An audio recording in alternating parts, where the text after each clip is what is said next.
On today's show, big numbers in solar installations with more than 2 million homes, now with solar PV. Tasmania moves one step closer to 100% renewables, and Tesla Powerwall to the rescue.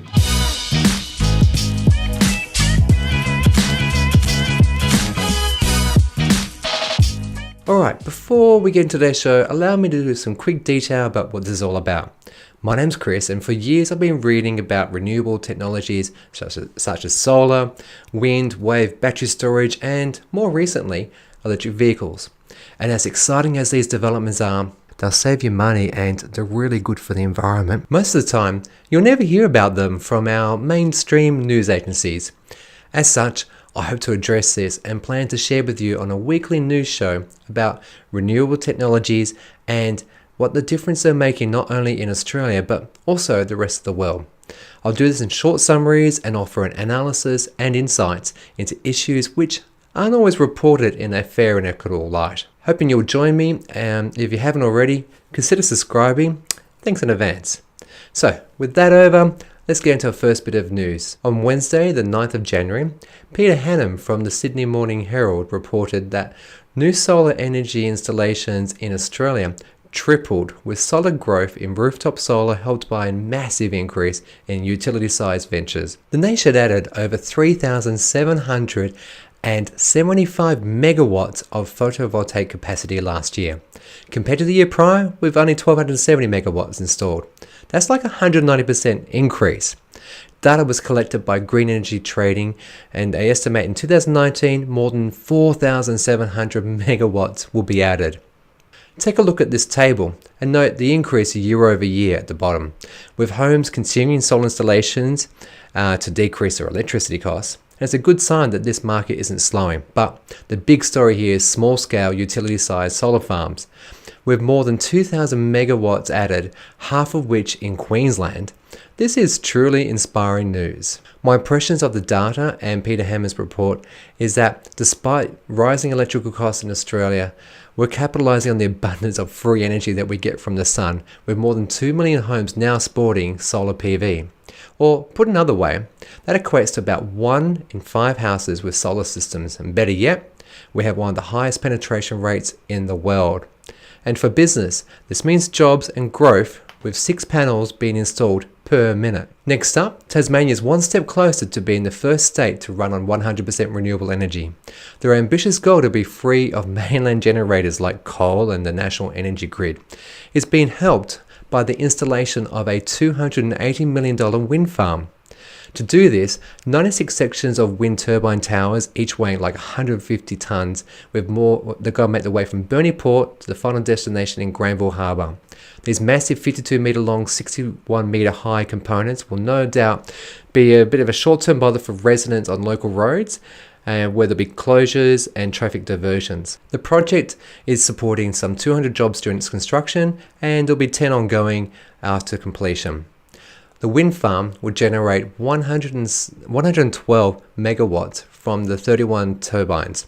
That amount of energy can actually power 46,000 homes. Now, before I get into the final news story, I'd like to hear from you. Let's start the conversation about technology and what you do to help improve the world in which we live. Also, if I do include your question of a comment in the next episode, please use hashtag shoutout so I know that I can actually mention you. Alright, finally, Clean Technica reported in late December 2018 that Tesla activated its Stormwatch feature on its Tesla Powerwall 2 in northern Queensland.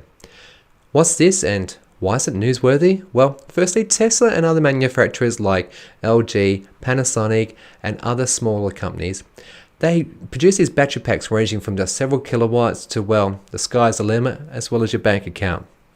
Designed to store electricity generated by your solar panels, they carefully charge themselves during the daytime, and if full, they send excess to the grid. Then when night falls and demand in your home is high, they supply your home with electricity. At present, they're not cheap. The Tesla Powerwall 2 costs $11,500 before installation costs, and the Powerwall 2 stores like 14 kilowatts of energy, which will cover most average homes during the evening, but larger families or people with like electrical heating, cooling, or maybe EVs will definitely need higher capacity than this. Tesla's Powerwall not only stores power and delivers it where it's needed, but it also has a special modes. It identifies unique situations and then automatically switches either to like Stormwatch or preconditioning, which I'll talk about another day. When a storm or severe weather is on the horizon, increasing the likelihood of a power outage, Powerwall triggers Stormwatch, and this mode automatically charges the Powerwall to its maximum potential so that you can provide backup for power. It does it without any intervention by the owner, and if so desired, you can actually disable it if you wish. The Tesla app will notify the owner that Powerwall has activated Stormwatch mode, and it will remain active until the event actually ends, at which time it returns back to what it was previously doing. So, why am I reporting this? Well, it's the first time that Stormwatch has been activated outside of the United States. For those who live in regions where blackouts occur quite frequently due to inclement weather, this feature is probably highly sought after. Being able to keep lights on, heating, cooling, can literally be like a life or death thing for some people. So if you haven't heard about it, look, check down below. All the show notes and links can be found down there. And well, that about wraps it for this week. I hope you've enjoyed it.